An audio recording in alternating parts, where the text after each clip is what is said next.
កូនងាកឪពុកកូនត្រូវហាត់ធ្វើខ្លួនឲ្យសុភាពរាបសារមានការព្យាយាមចេះអើពើជួយធ្វើការអ្នកដទៃដោយសេចក្តីពេញចិត្តនិងធ្វើខ្លួនឲ្យជាមនុស្សបានការដើម្បីជាប់ជាឧបនិស្ស័យដល់ធំឡើងកូនបានធ្វើជាមនុស្សល្អជាមនុស្សមានសេចក្តីចម្រើនមាំទាំក្នុងជីវិតកូននៅតូចគួរធ្វើអ្វីដែលត្រូវឲ្យនៅក្នុងការវឹកហាត់កសាងខ្លួនបើកូនមានស្មារតីកសាងខ្លួនជានិច្ចនោះកូនធ្វើអ្វីតែងមានរបៀបរៀបរយកាលបើមានរបៀបរៀបរយល្អហើយកូនអាចរៀនសូត្រនិងធ្វើការងារផ្សេងបានដោយត្រឹមត្រូវតទៅកូននឹងបានជាមនុស្សមាននៅសេចក្តីសម្រេចនិងសេចក្តីចម្រើនឲ្យដល់ខ្លួនឯងព្រមទាំងសង្គមគ្រួសារសង្គមជាតិក្នុងអនាគតយ៉ាងពិតប្រាកដកូនមានឪពុកកូនត្រូវតែជាមនុស្សល្អដូចតទៅ 1. ជាកូនដែលល្អរបស់ឪពុកម្ដាយ 2. ជាសិស្សដែលល្អរបស់គ្រូអាចារ្យ 3. ជាមិត្តដែលល្អរបស់មិត្ត 4. ជាប្រជាពលរដ្ឋល្អរបស់ប្រទេសជាតិ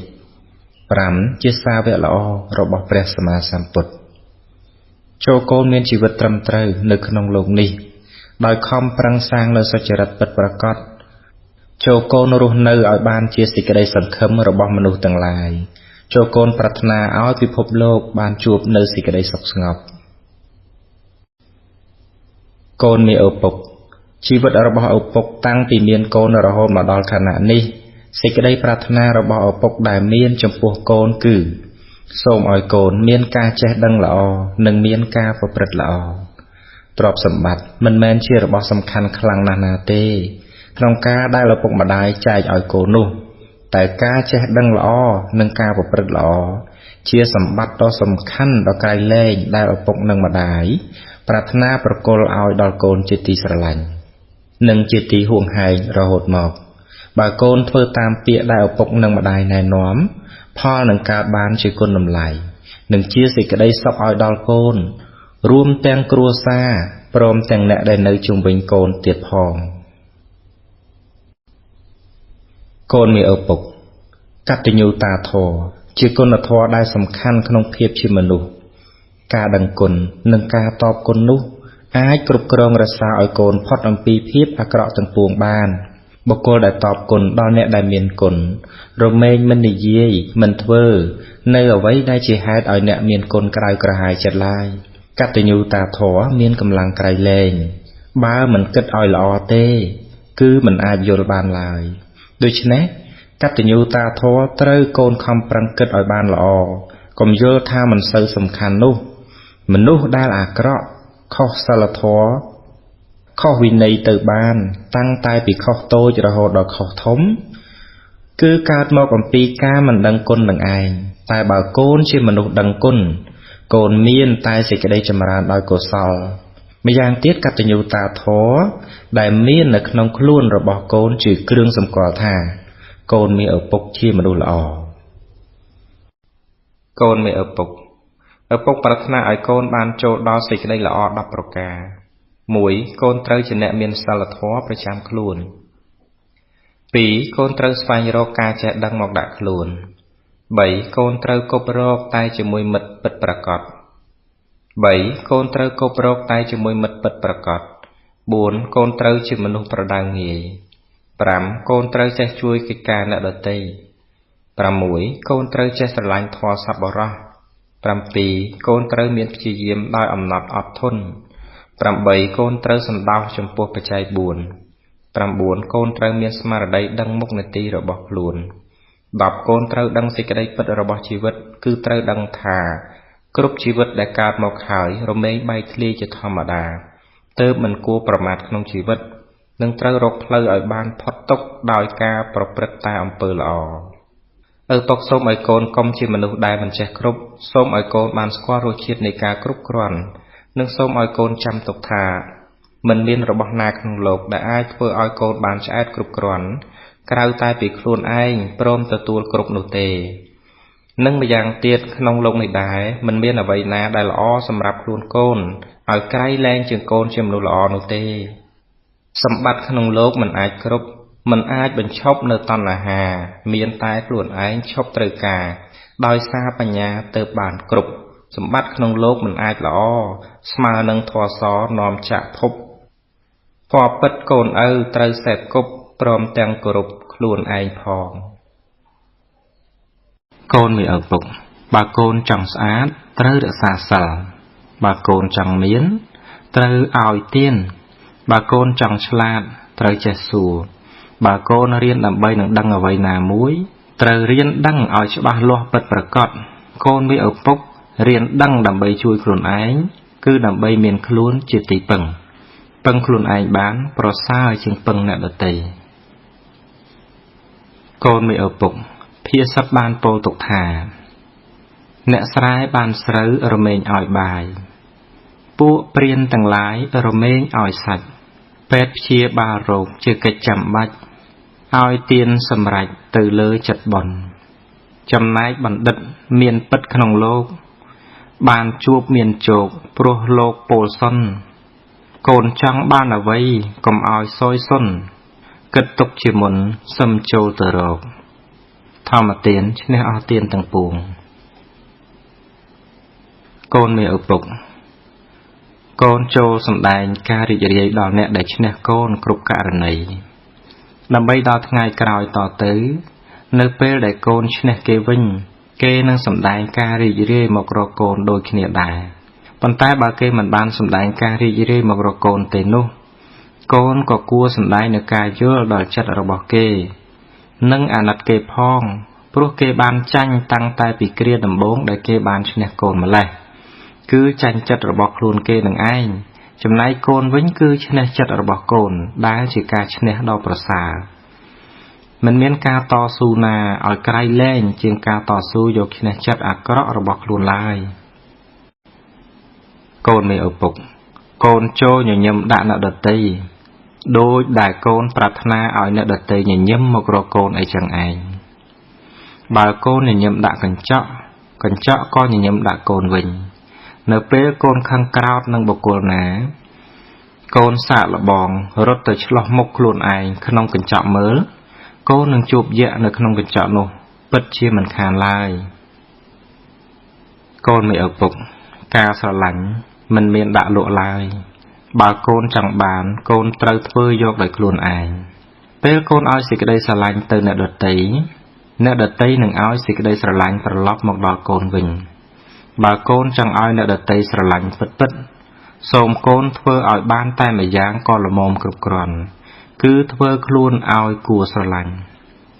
អ្នកដទៃដោយមេត្តាជាការប្រសើរកូនមានឪពុករាល់យប់មុននឹងចូលគេងកូនកុំភ្លេចថ្វាយបង្គំព្រះគឺព្រះពុទ្ធព្រះធម៌និងព្រះសង្ឃហើយកូនត្រូវនឹកដល់គុណមាតាបិតាផងព្រមទាំងអ្នកមានគុណផ្សេងទៀតផងដែរបើកូនធ្វើបានដូចនេះកូននឹងបានចម្រើនអូសូមកូនកុំភ្លេចតាំងចិត្តមេត្តាដល់សត្វទាំងឡាយផងណាកូនមានឪពុកកូនចូលអប់រំចិត្តឲ្យចេះព្រមទទួលនៅសេចក្តីពិតនៃជីវិតកូនមិនចាំបាច់ចង់ឲ្យអ្វីនៅដដែលនោះទេព្រោះវាមិនបានដូចចង់ឡើយហើយកាលមិនបានដូចចង់ក៏ជាទុក្ខចូលកូនចាំទុកថាដរាបណាមនុស្សយើងនៅមិនទាន់ស្លាប់ទេដរាបនោះមនុស្សយើងនឹងបានជួបនៅរបស់ដែលប្រែប្រួលរហូតជានិច្ចនេះជាសេចក្តីពិតក្នុងដំណើរជីវិតមិនទំនាស់នឹងរបស់ពិតទៅបានសុខកូនមានឪពុកបើកូនស្អប់គេខ្លាំងកូនក៏មានទុក្ខខ្លាំងដែរ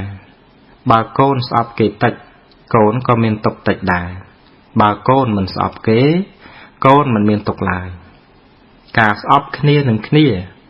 ធ្វើឲ្យលោកនេះមានតែការបែកបាក់ព្រោះវាជាការទម្លាយគ្នាក្នុងលោកទាំងមូលចូលកូនកុំក្រោធកុំស្អប់គ្នាឡើយចូលកូនគិតថាក្រោធគឺល្ងង់មោហោគឺឈួតមិនក្រោធល្អជាងនឹងបានជាអ្នកមិនល្ងង់មិនឈួតបុរាណបានពោលថាបើឆ្កែខំកុំខំឆ្កែវិញកូនមានឪពុកមាសប្រាក់ដែលម៉ែឪរកមកឲ្យកូន សម្រាប់សិក្សារៀនសូត្រសូមឲ្យកូនចាយវាយ៉ាងប្រយ័ត្នកូនមិនត្រូវខ្ជះខ្ជាយឡើយចេះញ៉ាំចេះប្រើចេះទុកដាក់ដូច្នេះកូនរមែងមិនលំបាកហើយតទៅកូននឹងអាចជួយអ្នកដទៃបានទៀតផងគំនិតចាប់ទុកជាលេខ1ជំនួយចាប់ទុកជាឧបករណ៍កូនមានឪពុកព្រះសម្មាសម្ពុទ្ធបានទូមានទុកថាយើងសេពគប់មនុស្សយ៉ាងណាយើងក៏ជាមនុស្សយ៉ាងនោះដោយនិទានអំពីសត្វសេកមួយគូសេកមួយទៅនៅនឹងតាបោះសត្វសេកមួយទៀតទៅនៅនឹងពួកចៅដោយដែលឪធ្លាប់បាននិទានឲ្យកូនស្ដាប់ហើយគឺថាសេកមួយល្អសេកមួយអាក្រក់បើកូននឹងសេពគប់ជាមួយអ្នកណាកូនត្រូវប្រយ័ត្នប្រយែងកូនត្រូវតែគិតជានិច្ចថានឹងមិនយកតម្រាប់តាមមនុស្សអាក្រក់ឡើយមិនសេពគប់មិនមែនមានន័យថាស្អប់ទេកូនមានឪពុកកូននឹងរស់នៅក្នុងโลกនេះបានយ៉ាងមានសេចក្តីសុខដោយមេត្តាឲ្យសេចក្តីស្រឡាញ់និងប្រាថ្នាល្អចំពោះមិត្តករុណាជួយមិត្តមិនសង្ឃឹមការតបស្នងមុទិតាត្រេកអរតាមនៅពេលដែលអ្នកដទៃបានសម្រេចឧបេក្ខាមានការសម្លឹងជាកណ្ដាលដោយស្មារតីនៅពេលជួយអ្វីគេមិនបានព្រោះសត្វលោករមែងប្រព្រឹត្តទៅតាមកម្មម្យ៉ាងទៀតកូនកុំញុះញង់ឲ្យគេទាស់តែងគ្នាជាដាច់ខាតព្រមវិហារជាជំរកដ៏ប្រសើររបស់ចិត្តកូនមានឪពុកកូនសាកសង្កេតមើលនឹងឃើញថា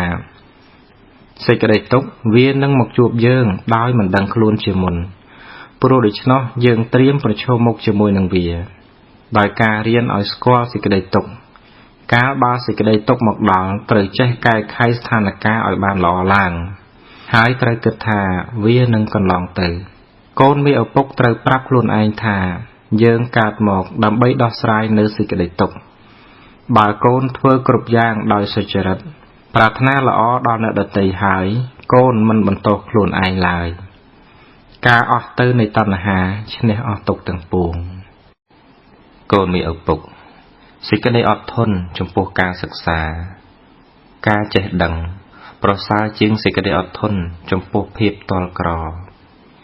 កូនរបស់ឪចូលអត់ធន់និងប្រឹងប្រែងតស៊ូក្នុងការសិក្សារៀនសូត្រខំរៀនដឹងរបស់ផ្សេងនៅជុំវិញជីវិតហើយនាំយកការចេះដឹងមកប្រកបការងារដើម្បីកុំឲ្យជួបប្រទះនូវភាពក្រលំបាកនិងដែលជាការសំខាន់ណាស់ទៅទៀតនោះគឺកូនអាចនឹងជួយអ្នកដទៃបានកើតមកជាមនុស្សត្រូវកសាងសមត្ថភាពកូនមានឪពុកវិធីដែលនឹងធ្វើឲ្យកូនបានជាមនុស្សឆ្លាតនិងចេះដឹងសពគ្រប់នោះមិនជាការលំបាកឡើយគឺគ្រាន់តែកូនអានសៀវភៅរាល់ថ្ងៃហើយនៅពេលអាននោះកូនត្រូវមានចិត្តតាំងមាំផងការអានសៀវភៅជាអង្គប្រកបមួយខាងក្រៅនៅមានអង្គប្រកបមួយទៀតដែលជាខាងក្នុងគឺយោនិសោមនសិការៈបានដល់ការពូកែគិតក្នុងហេតុផលអង្គប្រកបទាំងពីរនេះនាំឲ្យបានចម្រើនបញ្ញាចំណេះដឹងមានប្រយោជន៍ណាស់ត្រូវខំប្រឹងប្រែងស្វែងរកយកមកដាក់ខ្លួន